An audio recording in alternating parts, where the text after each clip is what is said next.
My name is Steve.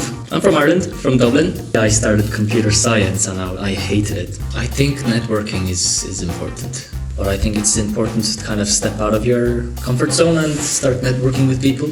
On stage, I just want to do whatever, I just want to enjoy the moment. It's impulse, If I'm the one organizing something, then I need to be, I suppose, somewhat organized to make sure it goes well and it's controlled and stuff. And I think if you have a passion for doing what you really enjoy, I want to put focus on it. People are always asking me, how are you managing being in 5 bands and your own personal time? For me, bands, music is my personal time. The most important thing is to be open-minded. There's 2 types of people, in my opinion. The open-minded people, and then there's closed-minded. If you're a solo person and you want to play music but you don't know anyone, it's good to put yourself out there and just go. It's also important as a host that I actually go and talk to them. These days I'm thinking, okay, what's the future? AI is the future.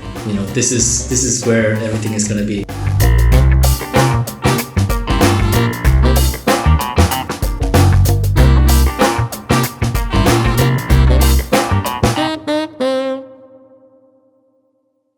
How are you? Good.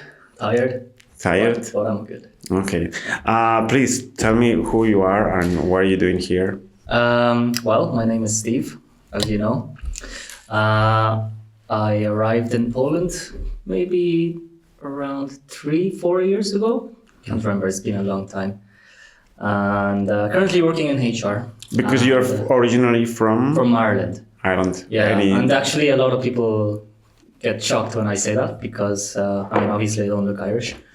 But I'm from Ireland, from Dublin. Dublin? Yeah, Dublin. But you don't have a strong accent. No, and that's the thing. It's I don't know if you actually experienced this yourself, but when you move to a different country or you're surrounded with people from different backgrounds, your accent tends to adapt to them. I don't know if you ever get that. That ever happened to you? I can say, for example, that in my case, I'm not a native speaker. Okay. So I change. Yeah. It's difficult, but when I speak, for example, with a native speaker, yeah, my English tends to be mimic, actually. Ah, okay. I think it's the same for me. It's kind of weird. It's like your brain automatically adjusts to the place you're in. I think so. But yeah, I'm from Dublin. And you've been here since 4 years, 3 years? 2021, August. August 2021. Yeah, it's been a while. And why HR?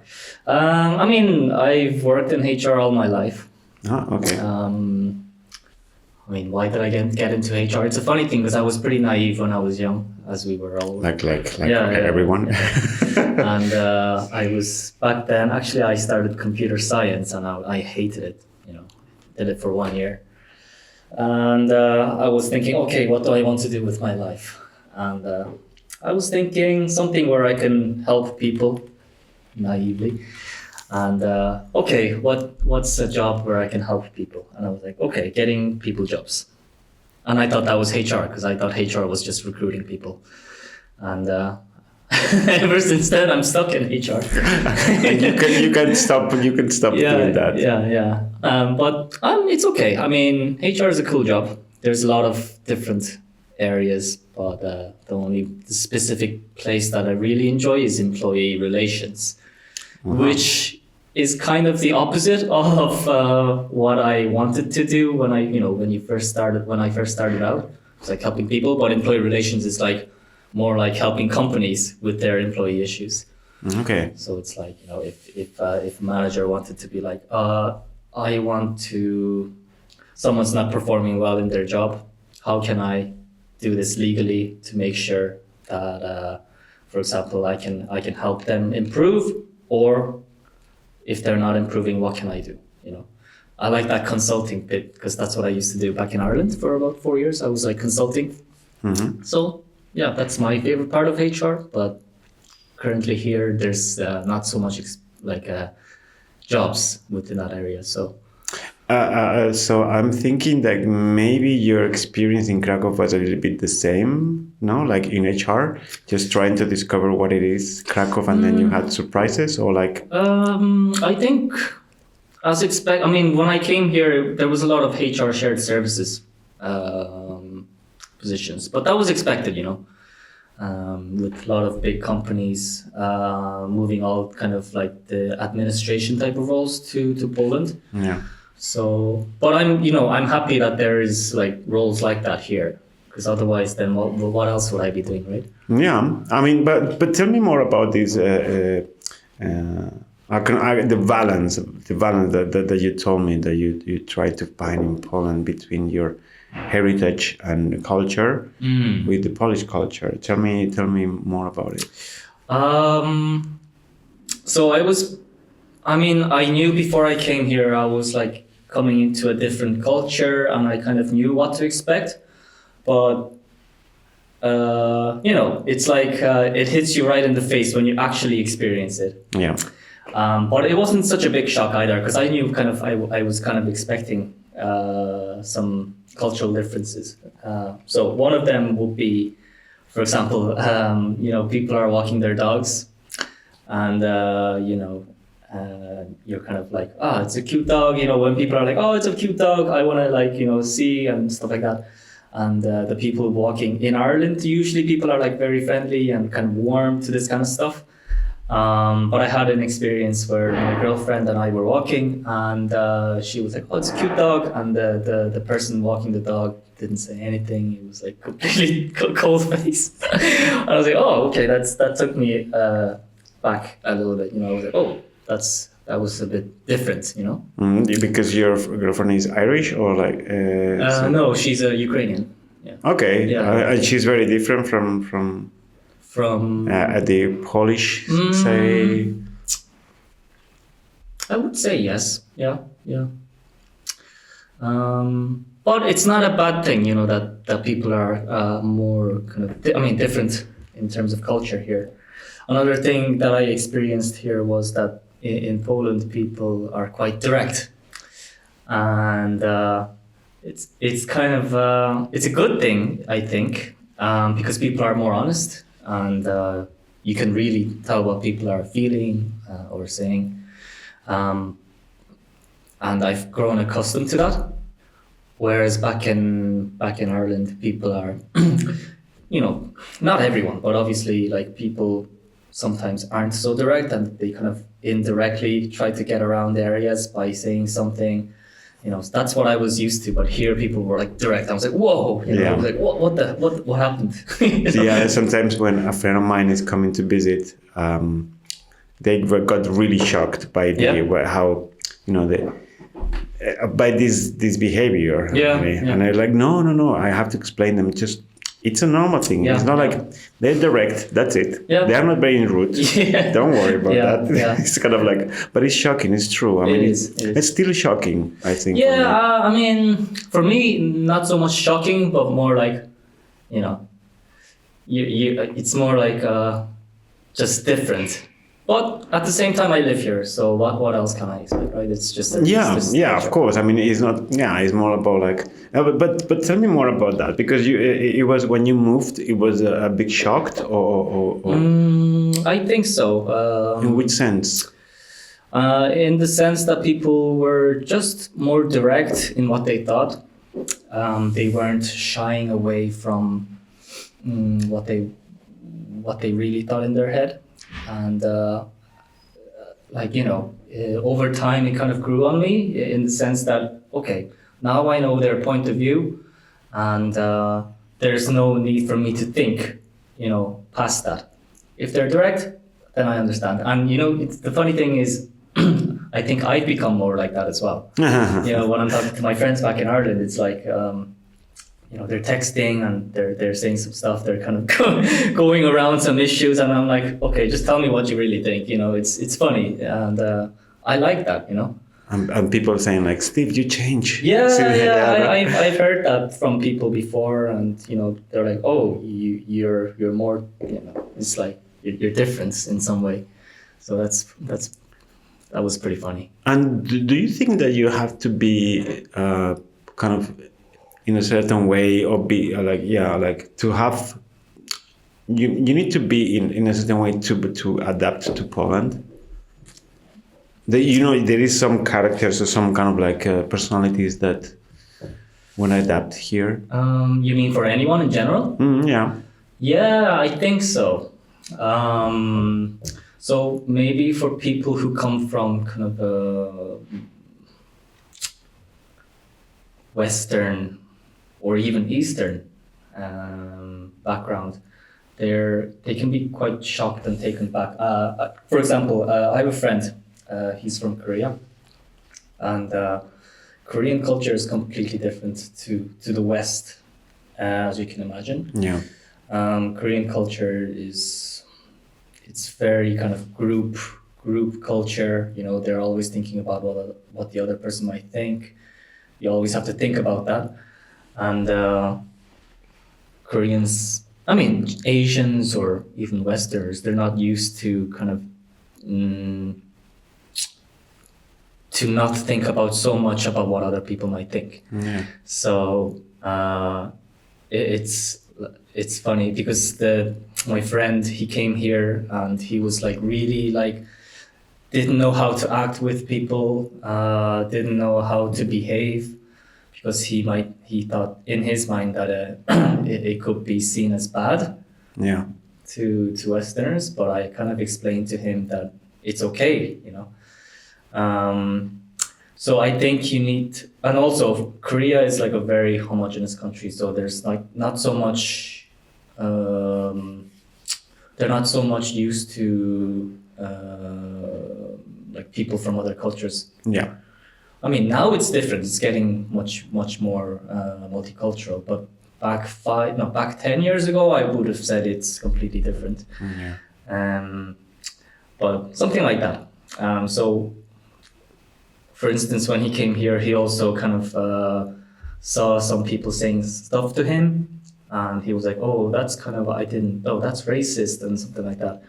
And I was like, no, it's just, I mean, maybe it is racist, but for example, if they're just kids, you know, kids in groups, you know, they're saying this kind of stuff, but they don't understand, you know. Yeah. I mean, of course, they might understand what they're saying, but they're not mature enough to understand what this. Yeah, they don't want to be offensive. Yeah. Or they don't want to hurt you actually. Yeah. For example, back in COVID, you know, when I came here, there were a group of kids. I was in a small kind of village, and I was sitting in on a bench near a lake, and there were like a group of kids, like 10 kids, you know, and they were like, you know, they were like coughing, like, you know, making this noise, and you know, making some kind of gestures and stuff like that. And I just shouted at them, like, you know, and then they got scared, and they were like, I said, "Who said that?" You know, blah blah blah. And they were like all pointing at this one guy, and it was just funny, you know, they're just kids. They were even honest. No, yeah, they were this guy. They No, were honest. Yeah. So it was funny. It's funny like that.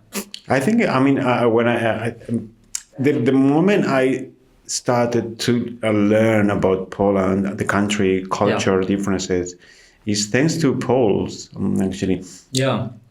They got really open to get known by me, and if you break a little bit this barrier, first barrier, which is a little bit intimidating sometimes, but if you break it, they are really grateful, and they are really glad to tell you about stories, about the culture, and also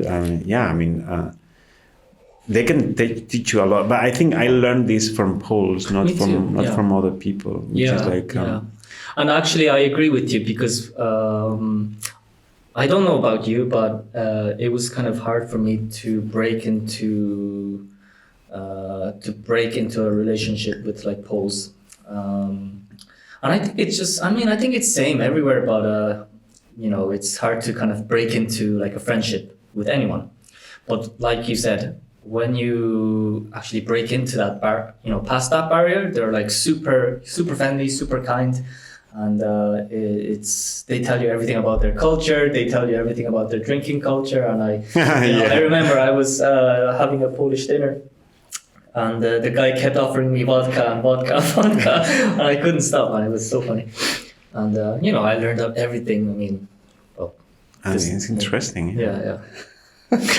Let's move to basically. I know you from because you're a musician, right? Yeah. I mean, you play. I mean, you told me that you play in 5 or 6 bands. You host jam sessions in Staccato. I Yeah. mean, do you have time to do all of it? It's kind of trying to find a balance to do all this kind of stuff. Tell me more about the balance. How you manage to do that? I mean, it's basically everything that I do to try and make sure I have time for everything is just to put everything into a calendar and say, okay, this day I can do this day I can do this. So that's how I try to balance things out. And if I can't do something, then I will just say to, for example, one band, I can't do this. But it is tiring as well. Sometimes I just don't want to do anything and just stay home and just relax. Yeah. Order a pizza. Yeah. But at the same time, I really like meeting people and forming relationships. And the reason why I started this jam session actually is because of 2 things. One is because I like music. I love music. And second thing is to bring a community of people together. Yeah. And I think I'm doing okay with the community part as well. And to bring also like-minded people. So that was the reason. And musicians, obviously. Yeah. So I mean, it's kind of like it's very attached, this idea of community in a band, right? Because you at the end you have to do a lot of hours of rehearsal. You have to leave. You have to, if you have a band that is going on tour, you have to live together and something like that. I think, and that's pretty fun actually. I really enjoy all these things. I think it's kind of like a lot of people, I'd say, they know about you because of Staccato, or because it kind of like you spend time promoting this community. I think, well, I can't answer for that because I'm not sure how people know me. But maybe because, I mean, for example, there's this Kraków expats group as well. Yeah. On Facebook, yeah? Yeah. Maybe people see me through that through that group because I sometimes post there. But also because of community, like Staccato. I mean, I do this musical stuff. Before, I also used to go out and meet a lot of people, but these days, because I don't have so much time, as you can imagine. But I think that's. I actually have no idea how people know me. Do you think is you building connections only through the jam sessions or mostly from jam sessions? I think yes. I think these days yes. Back maybe 2-3 years ago, maybe more through other venues like Leila, for example. I used to go there quite often, but I don't go there so much anymore. And also bands. I play a lot of live music. I'm in a Latino band as well. So maybe just people see me on stage. There's not a lot of Asian musicians in Kraków, so maybe that's another reason why. And because I guess you started this in Staccato, doing these jam sessions and everything in Staccato, because you previously did it in Ireland, I guess, right? Yeah, I was doing it in Ireland, and how different it is from doing these things in Ireland and doing these things in Kraków? I'll tell you, actually, this is also related to culture. So back in Ireland, there is this certain kind of mentality as musicians, where if you go up to play on stage, if you want to play as a musician and you want to play, people are quite chill, and people are kind of willing to give you the space to play and stuff like that. Here, I also kind of experienced cultural differences in the sense that one time I went to a different jam session hosted by different people, and I went to play, and after I played, the guy got angry at me, and I was like, why? What happened?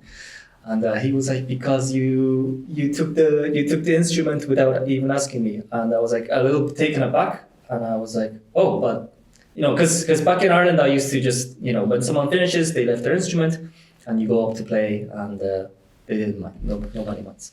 But here I came, and it was they just, maybe it's for them, it's different, So we also have to look at it that way. But that's the only difference, I think. Okay. But here it's really like artistic kind of culture in Kraków, so I really like that.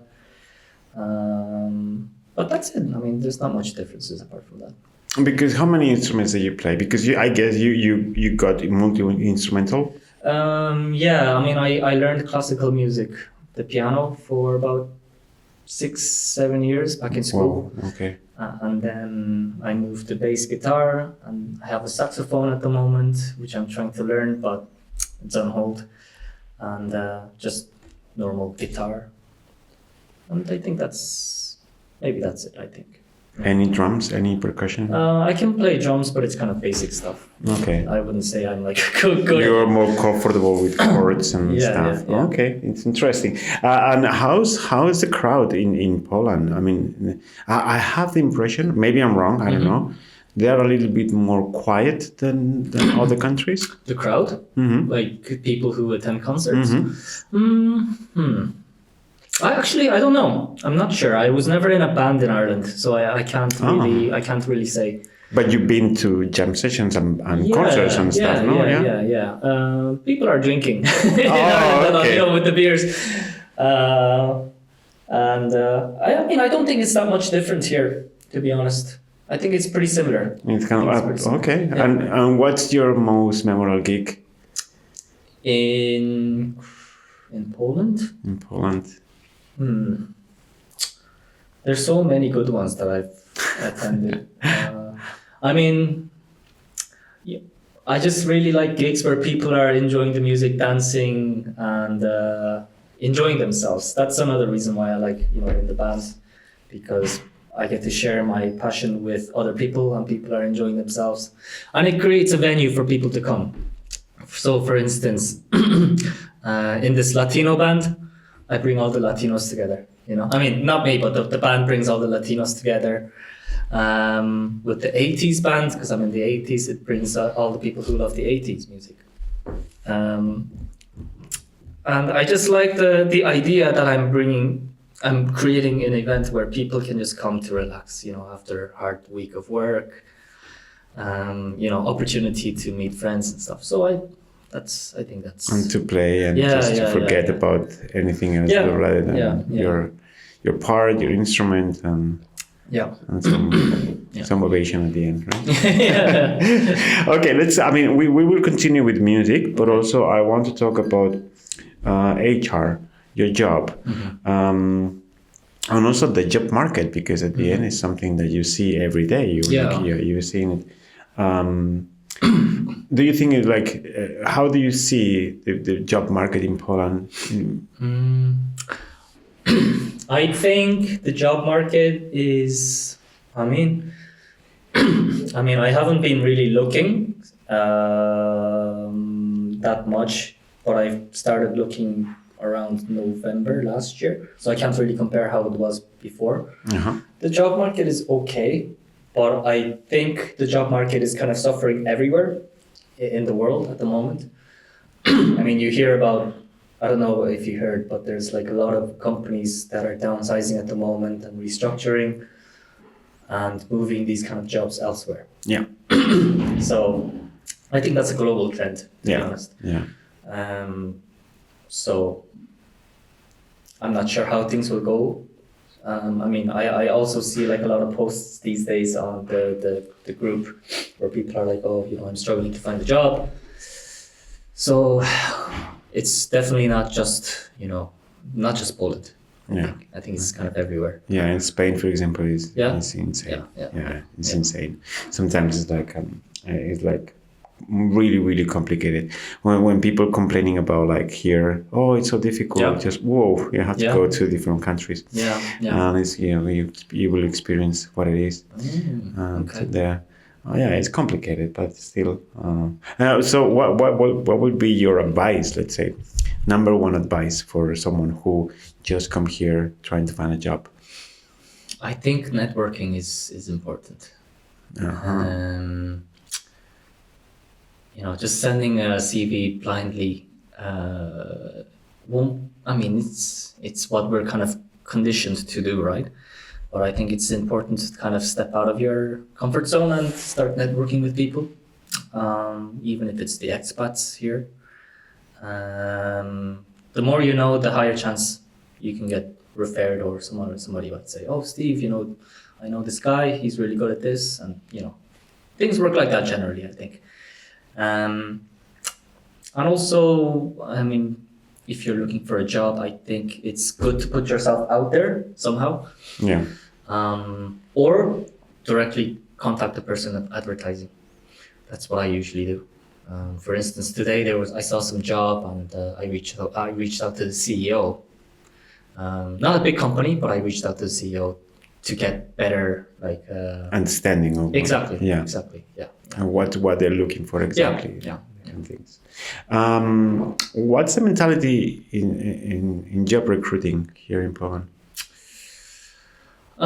There is also another thing that I thought was strange when I came here, and I mean strange for me. Not saying strange in general, but strange because it was different from what I was used to. Yeah, we were talking also about the shock. Yeah, right? yeah. Also in your job, right? So when I first came here, when I was doing an interview, what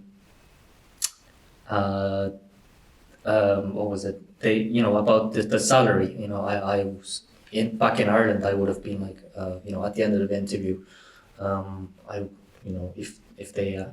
if I asked them what's the kind of salary range for this position, they would have given me kind of some sort of a range, But here, it's like confidential information. I think it's changing, to be honest. I haven't had like too many interviews these days, so I'm not sure. Maybe it has changed since like 2-3 years ago. Yeah, I'm not sure.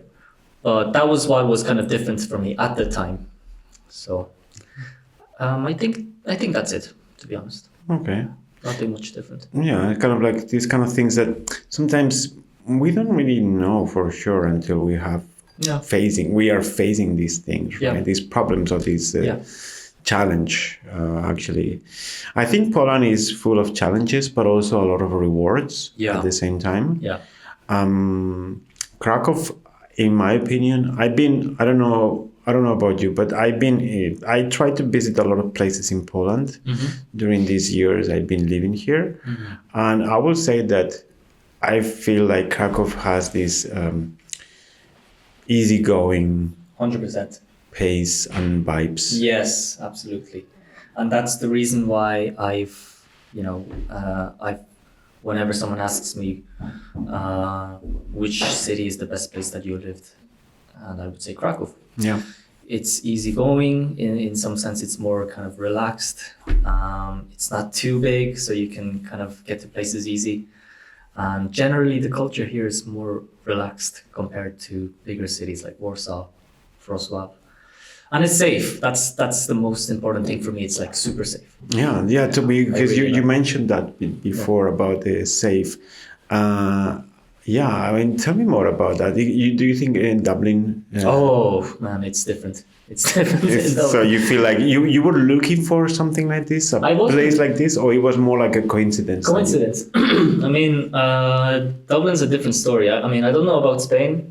Oh, I'm from Barcelona, man. Yeah. So it's horrible there. Yeah, in Dublin, I've had like pretty bad experiences there when it comes to like violence and stuff. I remember when I finished going to the gym, 2 guys followed me on a bike and they were threatening me with like a knife and stuff. And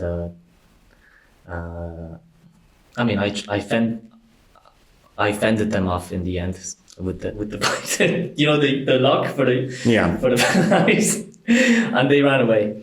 But it's scary. Yeah, and that was one experience. And then there were 2 times where I had my phone stolen on the street. One of the times I was choked out and I was on the ground, and the other time someone just snatched the phone off me. Doesn't happen here. I mean, I've never felt that kind of where I need to be watching my back. You know, who Yeah. might be, you know. So I really love Poland for that. It's so safe. Like, you know, it's just completely safe. I mean, of course you hear some bad things from time to time, but it's not like Yeah, it's not. It's not heaven, but but I agree with you. Yeah. I don't know. I think even because, for example, I don't know, in Barcelona, I can speak for the places I know, obviously, right? Yeah. If you're a foreigner, actually, you are you have more chances to be robbed. Yeah. And if you're a local, not that much. Yeah. I think my experience here, me as a foreigner here, is quite the opposite as in Barcelona. Yeah. I feel more safe. Yeah. That's crazy. I don't know if it happened to you, actually. Nothing bad ever happened to me here. Never. Never. I mean, apart from old men or drunk men asking me strange questions. Yeah, me neither. In smaller villages, completely expected, you know. Yeah, but it's not. I think it's coming more from curiosity than from trying to be offensive or. I think so. Yeah, I think so. I mean, I have one experience where I was in a small little town, and some drunk guy was saying some really weird stuff to my girlfriend back then about my ethnicity, but he was like a drunk guy, so I mean, I don't care about it. Yeah.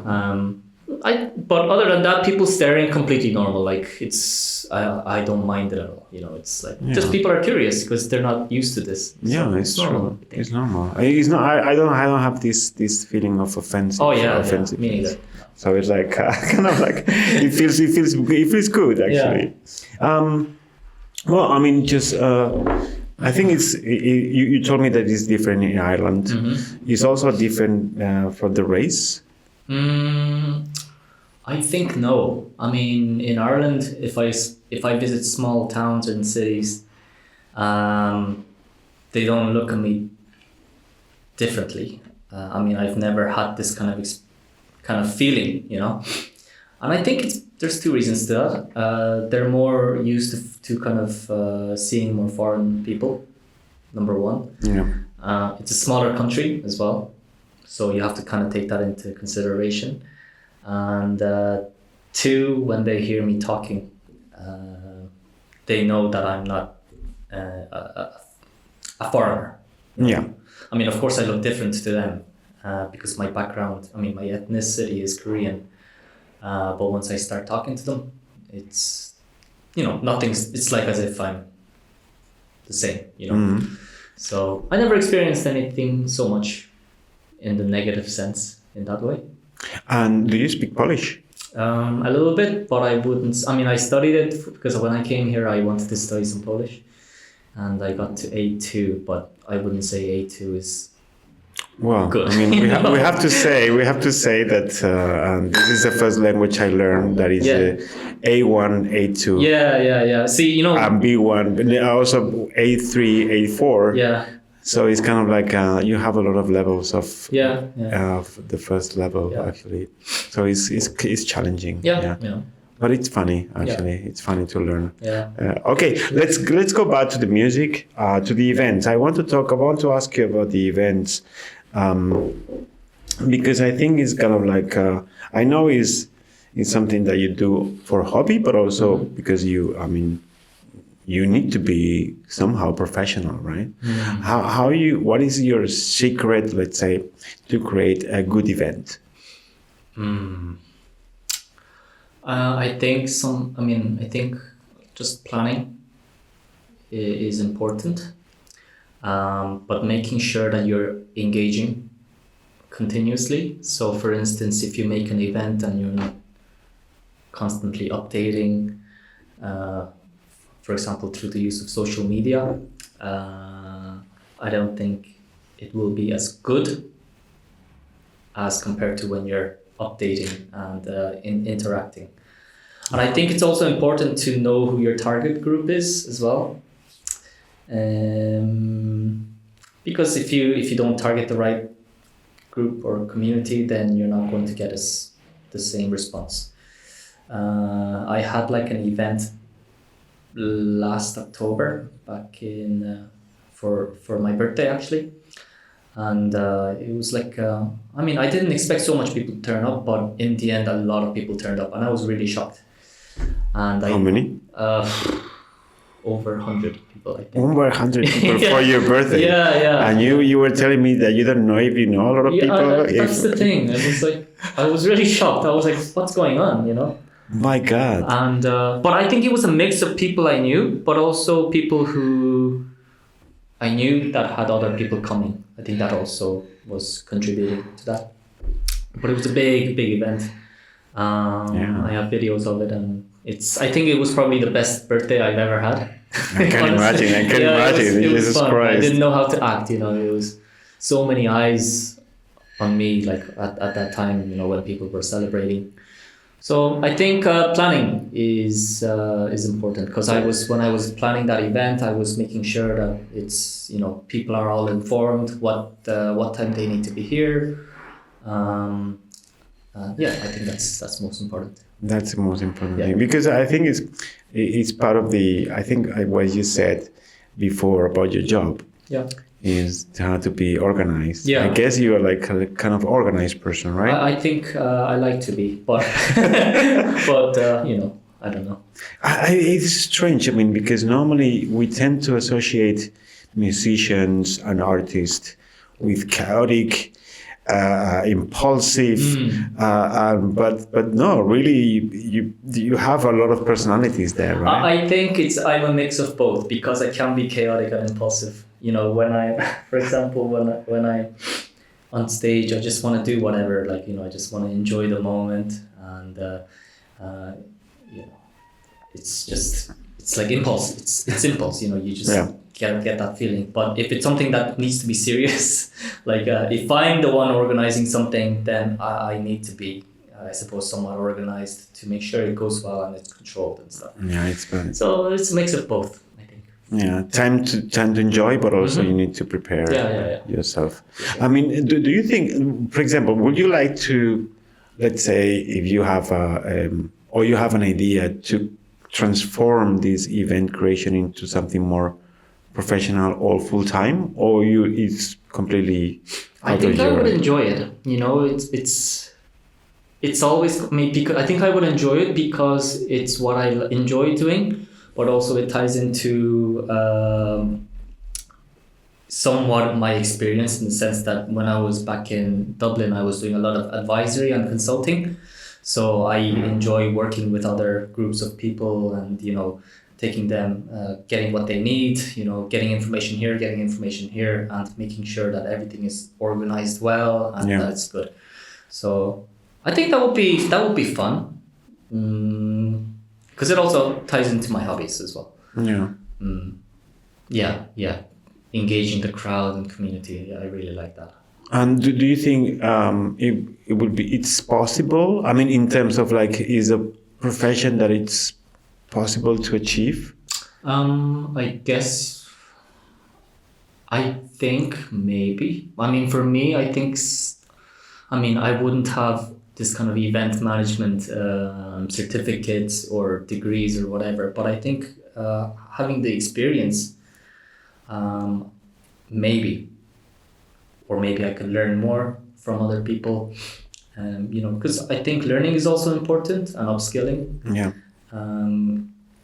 Because I don't think being like, oh, I can do this and just not try to get more experience it's not a good mindset.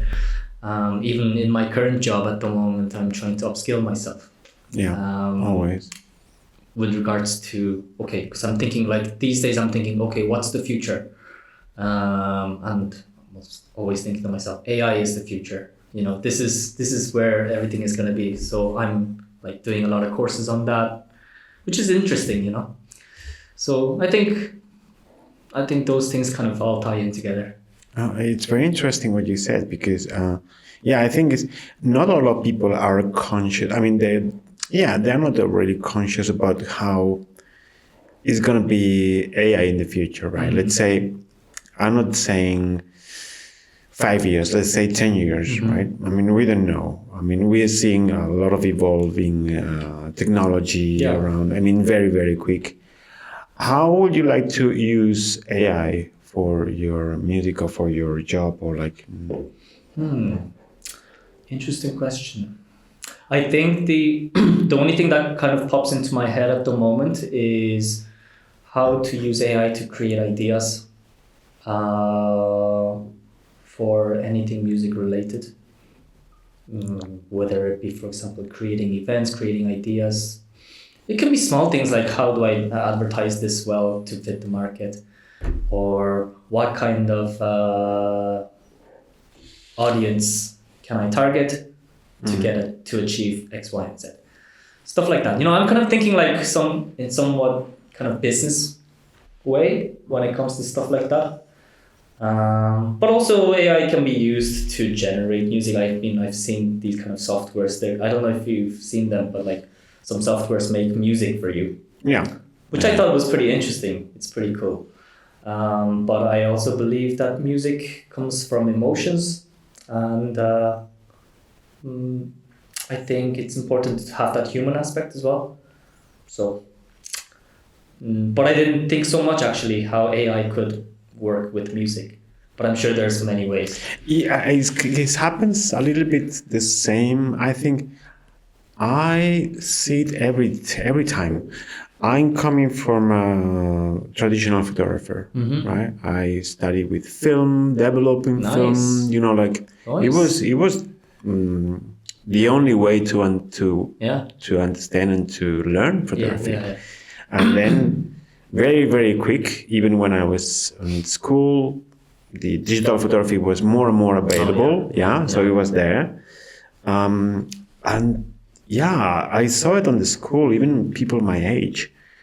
And they were saying, they were really completely against digital photography because they were considering this as it's fake, it's not the same, it's not the same quality or the same poetry and everything. But and I understood the feeling, because obviously you kind of like you feel proud when you see all the images, developing images, spending hours on the lab and doing the stuff, but also understand evolution of technology help us to achieve a lot of things, right? And it's always an evolution. It's not going to be better. It's not going to be worse. It's going to be a different thing. And I'm using some AI to create images, to create also my goal would be like to create sounds and to create voices. That's cool. And I think it's gonna develop a different skills for musicians. You can use it. To generate, to generate something. And actually, that's how I view AI, in the sense that I don't see it as a bad thing, but I see it as a way to develop people. Like actually, how can we adapt to using AI? How can we use AI to improve ourselves? So, and the other thing because what you were talking about, the photography, I thought that was interesting in the sense that, digital is, back then it was like the way forward. Right? Yeah, totally. But, with things like that, I think people tend to always go back to the past as well. Because now, in the last 2, 3, 4 years, people are more into film. Because it gives that vintage vibe and... but the only thing about that is back then film was cheaper and now it's more expensive. So it's like turned itself somehow. And it's a skill that, if people are getting more used to digital photography compared to the people who were using film back then, these people want to learn film in the future. I mean, the generation after them, they wouldn't have any experience with film. So it's like they're going back. So. And something that is also very interesting, what happens is when you get used to a system, let's say in my case was traditional photography with films, I developed some skills. I was developing different skills that people who are learning photography with digital photography, which is basically the use of light. Because when I was using film, I needed to be very sure of what I was photographing, because you need to wait sometimes a week until you have results in paper, right? you have to go to the lab, or you have to, like, and you have really, you need to know, and it was expensive. I mean, not really expensive, but it was costly. Yeah, you yeah, need to pay. Yeah. It was not that easy that, I take a photo and I see immediately the results in my back screen. Yeah. And I learned how to shoot. I learned how to use light. And nowadays it's instinctive for me to take a photo. Yeah. And it's a good photo, at least correct in light, right? Yeah, yeah. And nowadays I need to, let's say, develop more things about digital things. I need to learn how to edit. I need to learn how to transform these ideas. Yeah. And I think it's going to happen the same with AI. I think so. You as a musician, you know how to play, you know how to read a partiture. It's called partiture? No. The sheet music? Yeah, sheet music, yeah. You know how to read that, you know how to create, you know how to do these things, and it's going to give you an advantage to you at the end. I think so, yeah. I mean, I think in future kind of generations, people wouldn't have the old skill sets. Exactly. And you can use that to somewhat of an advantage. You can teach people how to use it, and it's like an acquired skill set. And maybe when you were 50, people would try to go with old school. Yeah. And you will have the advantage then. Actually, I didn't think about it like that. But now that I'm talking about it, I think it could be like that. Because it's always like that. People go back to what was the trend back then. And it's always happening. Yeah, that's why. I mean, it's very funny for me, for example, completely out of topic, when I see these young people like 20, 19, something like that. And they wear the same clothes I was wearing in the 2000. And it's like, I feel, it's something cool because I feel kind of like identify with them. Yeah. And they don't know, but I have this connection with them automatically because it's like looking to myself in the mirror 20 years ago. And they were like, wow, and you think it's cool? It was cool back then, actually. We invented that. But it's funny how to, we try to go back to the past when we try to innovate or something. Yeah, I think just people are more reminiscent about this kind of stuff. Yeah, I think so. And it kind of gets somehow passed down. Through generations. So it's kind of like it's very interesting now. It's like but anyway, okay. Let's talk about like your future goals. I mean, the career, everything. I would like to hear more. Like, do you think it's possible to balance stability and creativity? Yeah, I think for sure, it's definitely possible, but you just have to plan it out well.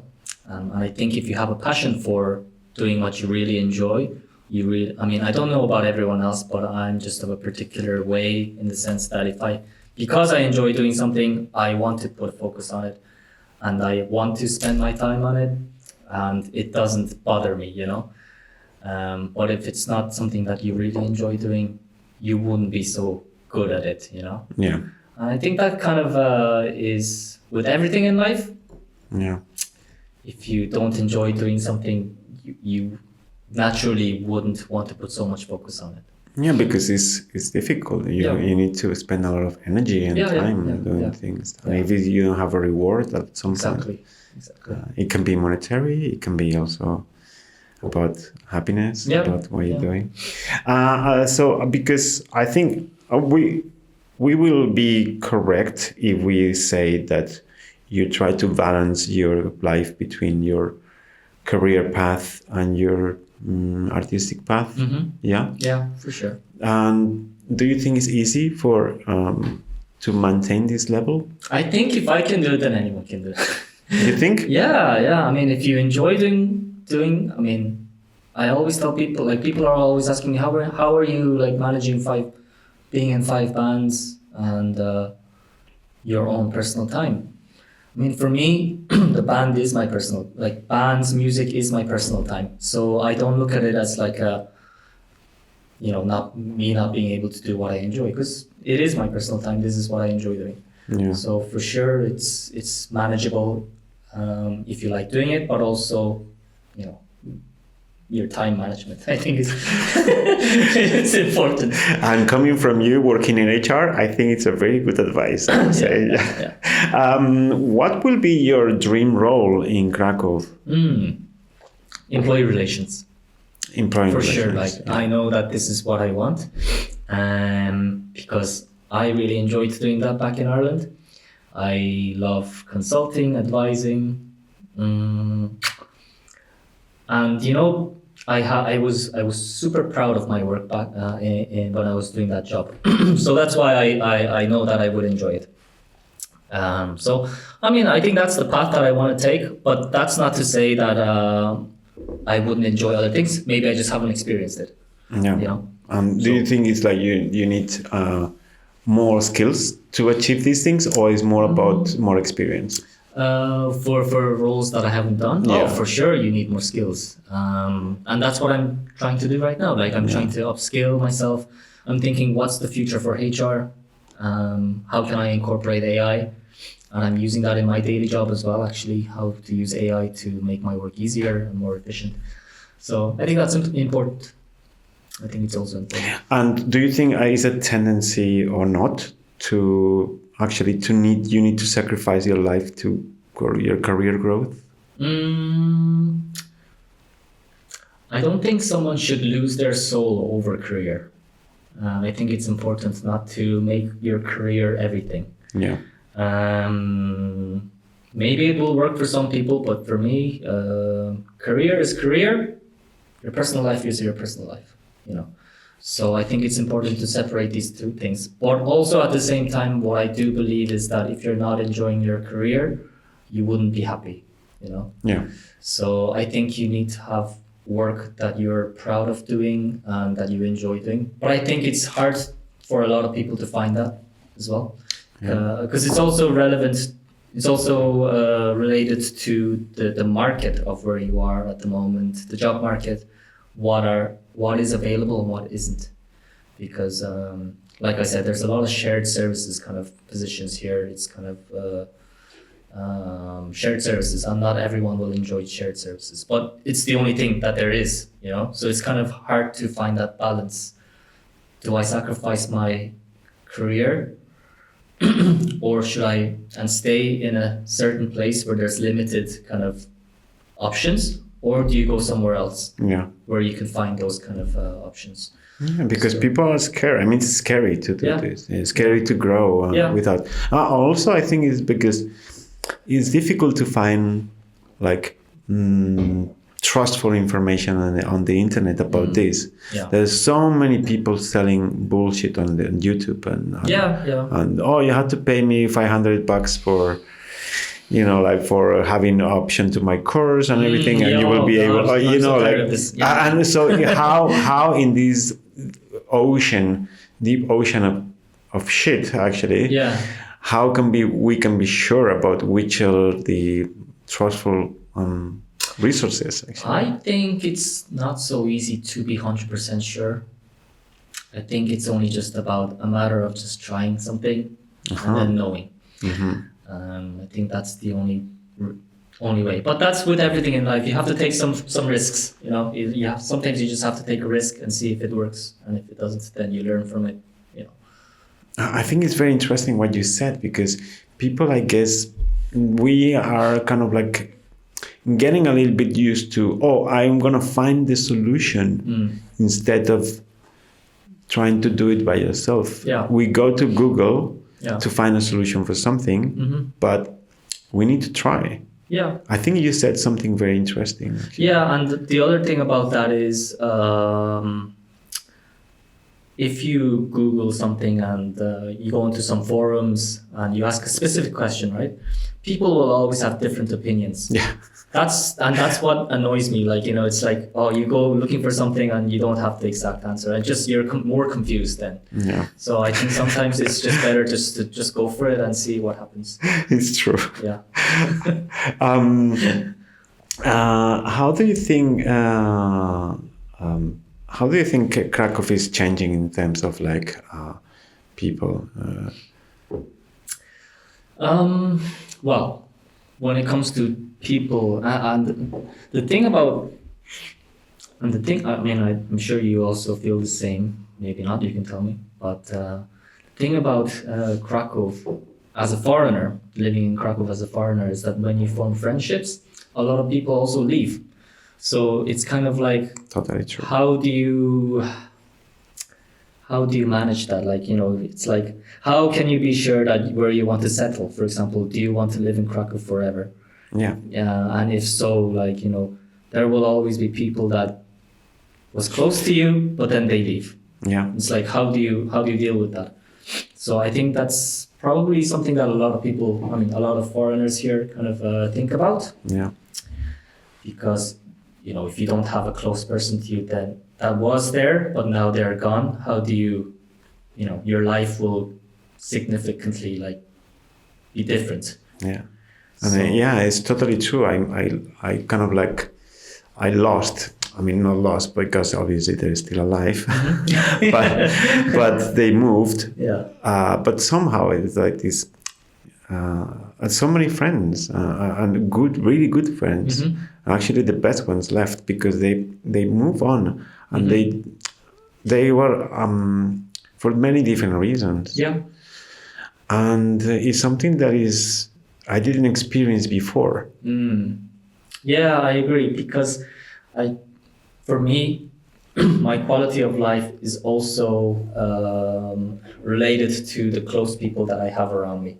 And if I think to myself, if I imagine a scenario where all these people left and I'm here without anyone close, I think I will be pretty like, I think I'll be down. You know, I wouldn't be so happy.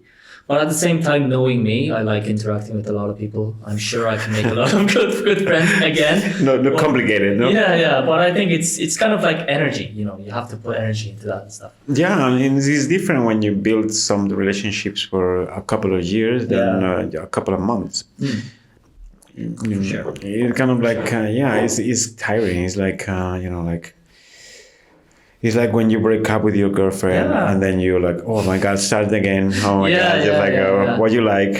You know, like, what's your favorite color? Here we go again. Yeah. Oh my God. Yeah. So kind of like, it's not impossible. But it's like, it's not the same. It's not the same. Yeah. Obviously you can do it, but it's not the same. Let's say, I mean, what would be like your tips or tips or comments about someone who wants to embrace this idea of cultural differences and how to cope and drive these things? I think the most important thing is to be open-minded. I know that, I mean, I've talked to a lot of people. I've seen on forums as well how people kind of deal with that. And there's two types of people, in my opinion. There's the open-minded people, and then there's closed-minded. The closed-minded people tend to take things literally, and you know, they get really offended by the difference, or they're just so shocked they don't know what to do, and they go back into that, you know, making themselves small and being stuck there in a rut. Yeah. And I think if that happens, you're not going to be expanding. Whereas if you're open, culturally open, I think you ease up a little bit more. You tend not to take things the differences too seriously. You're like, okay, that happened, and I'm like, okay, I learned from it, and you just get used to it, and you learn more stuff. You learn about the culture. You learn about how the interaction works, and you're more open. And I think it's important to be open. So whereas if you're closed, you just don't, I mean, if you're a closed-minded person, then you wouldn't be able to learn anything. You wouldn't want to learn anything. So I think that's the way. So to answer your question, I would say just be open-minded. Yeah. And do you see yourself living here for a long time? I can see myself living here a long time if I have the career that I want, and if I can see myself being able to make a life here. Currently, I can't see it, and I'm trying to find ways around it. But it's possible, but I'm not so sure what it's going to be like in the next few years. So it all really depends, you know. Yeah. I mean, the advantage that we have is just is not our hometown, so so we can always move. It's also. But you know, it's interesting because, as they say, the grass is always greener on the other side, right? Totally. So it's like to think, can I move to a different city? It's gonna be the same thing over again. In my opinion, I think it's probably going to be the same. But at the same time, that shouldn't stop anyone from trying again, you know? Yeah, totally true. So I think it depends. I think it's just a lot of different factors. If you have close friends around you, yes. Is there a job that you love doing? Yes. Can you see a career in it? Can you see that yourself making your life here? Then absolutely, yes. Why not? Yeah. And are you considering, for example, or you consider at some point in your life here in Poland to open your own place to do events? I would love to open my own kind of something. I'm not sure what that could be, but the thing is with that, you have to have money to be able to start up a good business with ideas and stuff, and a lot of investment. I think it's an interesting concept. Just haven't really thought about it so much, to be honest. But it would be cool. It would be nice. It will be interesting for you. Yeah. What would be like let's say, the perfect place for you? In terms of a space or location or like equipment or something like this. I think somewhere close to the sea, with a lot of sun, but also having a very nice kind of community around me. Somewhere I can learn and grow as a person. I think it's also would be like my perfect place. Yeah. But it's a hard question actually, because I like living here in Kraków. But it's a hard question to answer, honestly. I'm not so sure. Well, I mean, actually, is an answer. Yeah. I'm ready. Yeah. Any advice for someone who is thinking to play some music or like to do a jam, or he's not like, oh, I'm a little bit hesitating, or I think, I mean, it's a good question because there's always different types of people, you know, introverts, extroverts. I think if you are a solo person, you don't know anybody, and you go and you want to play music but you don't know anyone, I think it's good to put yourself out there and just go and not be afraid to try something. Because I get, I mean, as a host of the music jams, I see sometimes like a lot of new people coming and they're hesitant, they're worried, you know, they're thinking too much. And I think it's also important as a host that I actually go and talk to them. Because actually I was talking about this with my friend the other day, that where, for instance, if I go as a person just solo to a new place, it kind of sucks when nobody's like, you know, talking to you. Yeah. I mean, I don't expect it either, but it's like it's easier for me to feel comfortable if somebody introduces you and says, do you want to play? Do you want to try this? So that's what I actually think about when someone new comes in. I always say, hey, nice to meet you. I'm Steve. Are you here for the jam? You know, try to make that conversation, make them feel more comfortable. So that's from my side. But if you are a musician and you want to go play, I think it's important to put yourself out in the community. Explain what you do, and there's always people looking to make bands and stuff, so I don't think it'll be too difficult. It's not going to be too difficult, yeah. I mean, the advantage is Kraków is not that big. Yeah. In terms of social networks and stuff. Exactly. Okay, so we're going to end with the rapid fire questions. You ready? Yeah. I mean, not really rapid, but you have time to think about it. 5 seconds. Well, even more. We can even stop and talk about the topic. It's fine. But some of them are more quick. Okay. Okay. The first one is Guinness or Holba? Guinness. Whoa, that was Easy. super quick. Yeah, That was it's quick. easy, man. It's easy. Best place to eat after a concert. Oh, my house. Your house. Okay, because you cook very good. My girlfriend cooks really good. Okay. Yeah. If your life in Poland were a Polish word, which will it be? If my life in Poland was a Polish word, which would it be?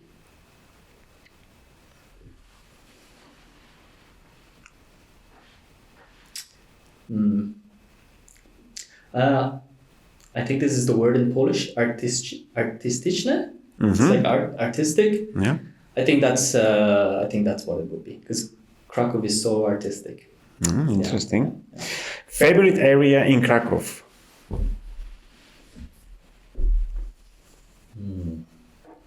I mean, the first thing that comes into my mind is Kazimierz, because it's very kind of hipster. Yeah. Small shops, vintage stuff. Always good vibes. Yeah, good good vibes there.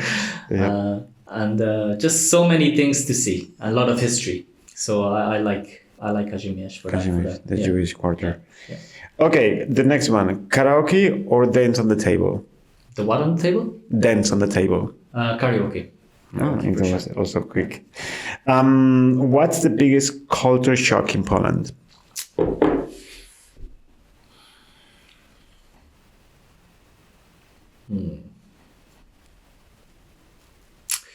I think that aspect of direct, people being direct. I think that's it. Honestly, that's the first thing that comes into my mind. Perfect. Because actually, there's not so much differences.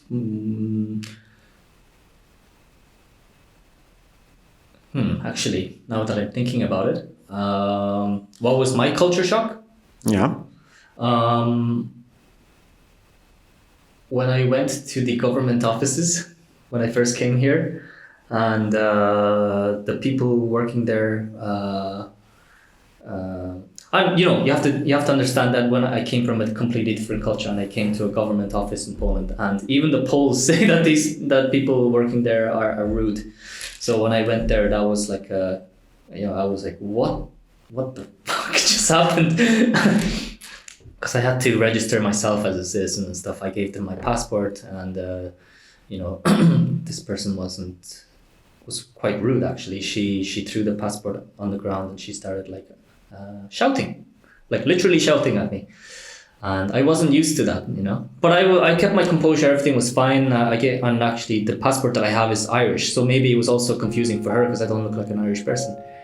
But then she said, you have to have a visa. And I was like, what do you mean I have to have a visa?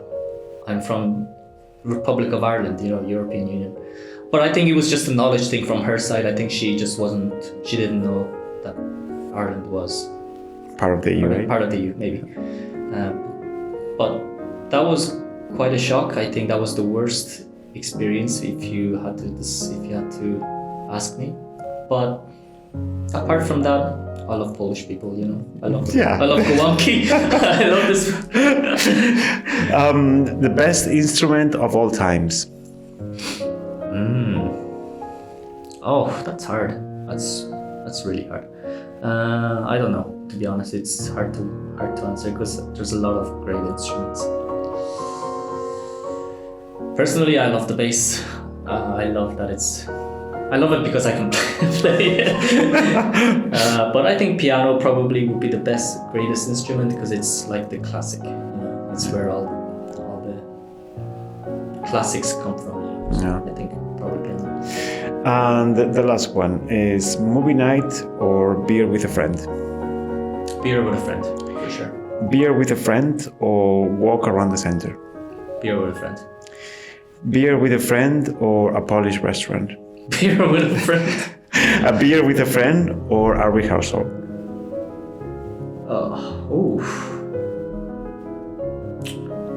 Rehearsal. Oh, Yeah.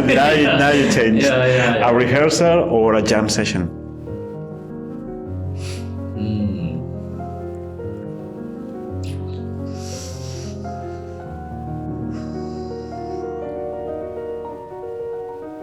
rehearsal. I think so. A rehearsal or a gig? Gig. A gig or a dinner at your house? Gig. Yeah. Whoa, Yeah. okay, that's Sorry. interesting.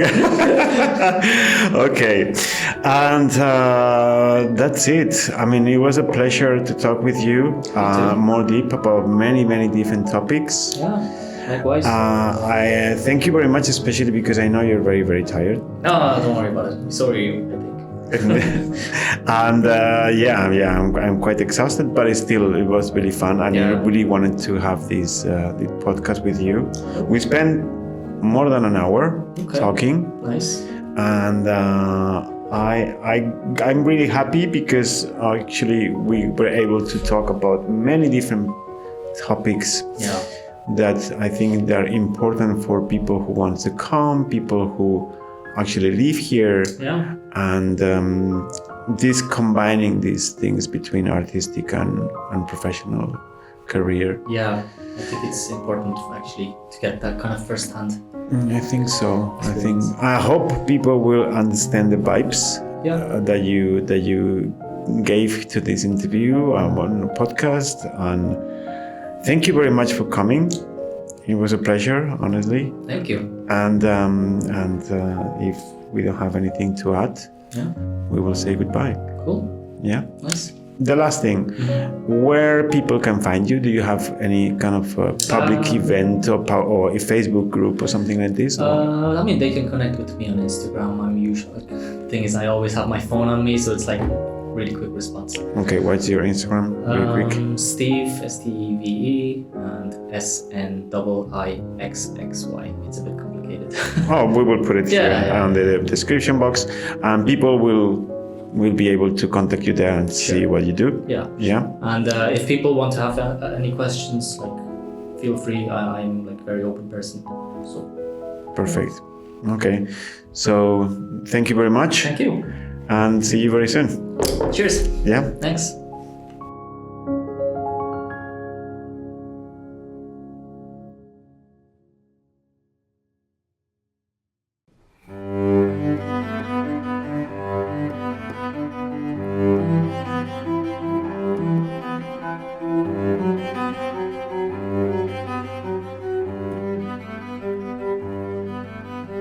Welcome to the last section.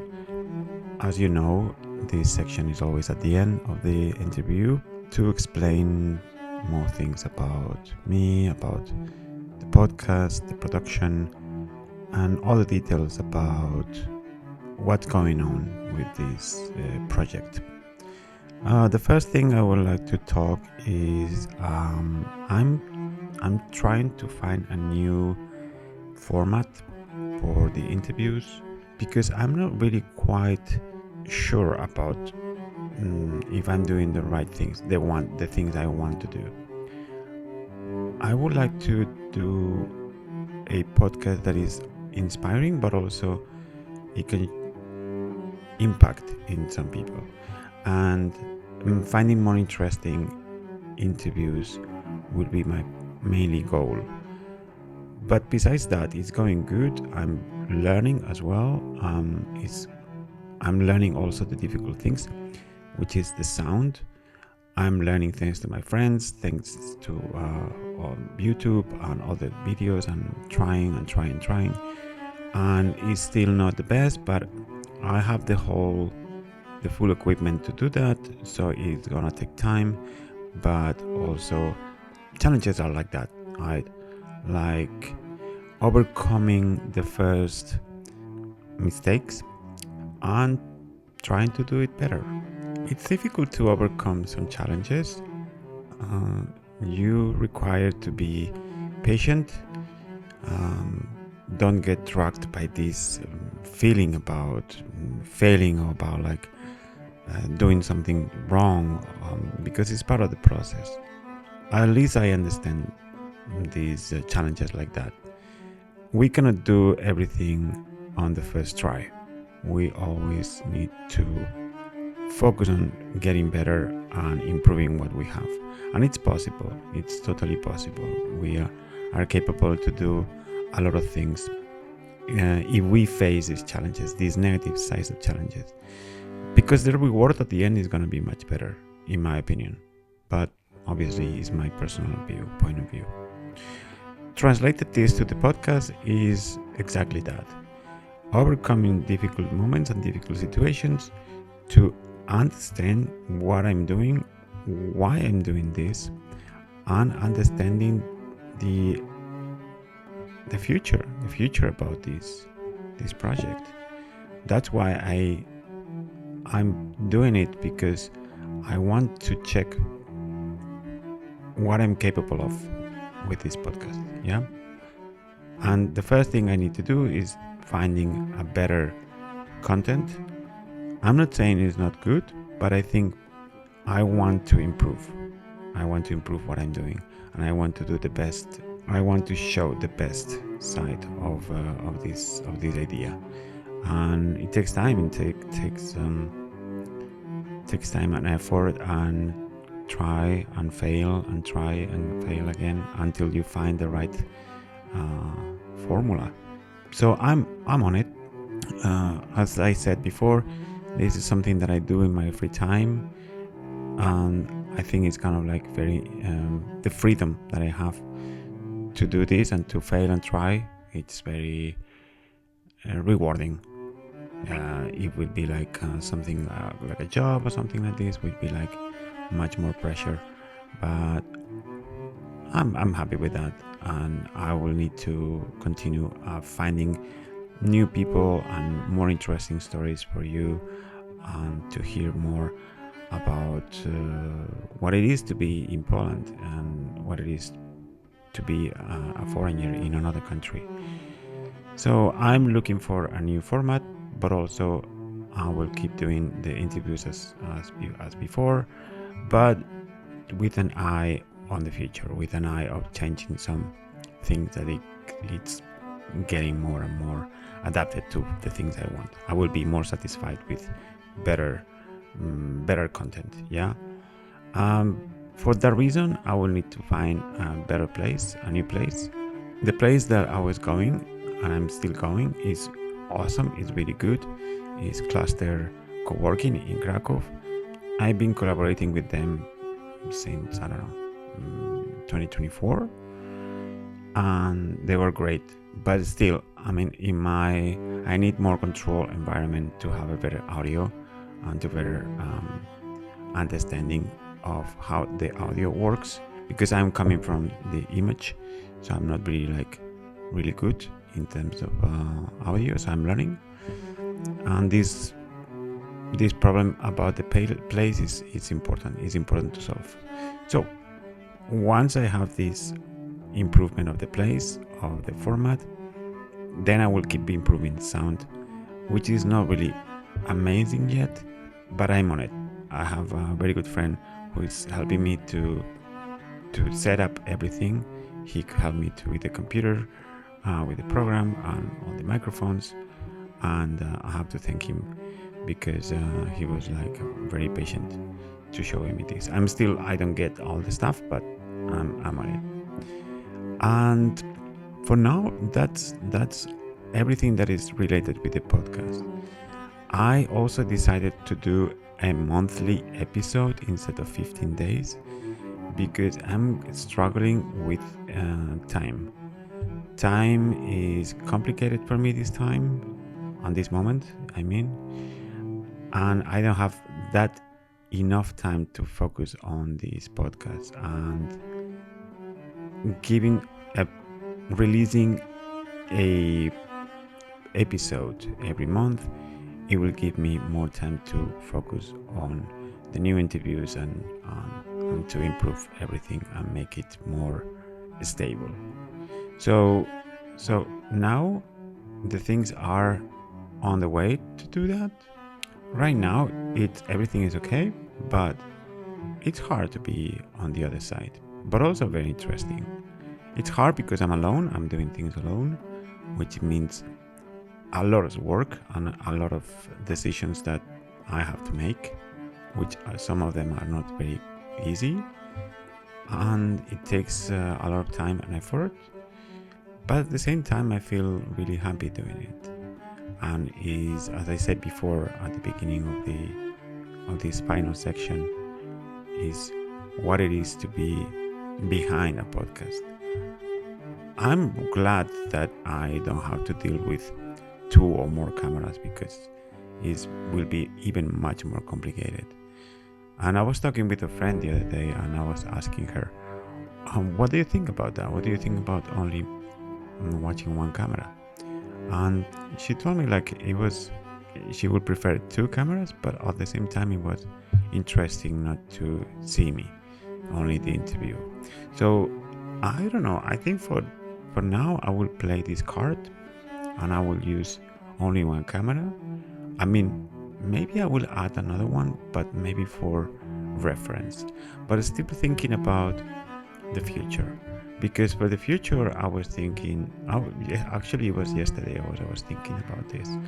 That will be very interesting to go to the place. For example, if I interview a doctor, it will be interesting to have this podcast at his office or her office or something like this. But at the same time, it will need more time, more money, and more investment in technology, in equipment, and all the stuff. And I'm not really ready for that. So that's for sure.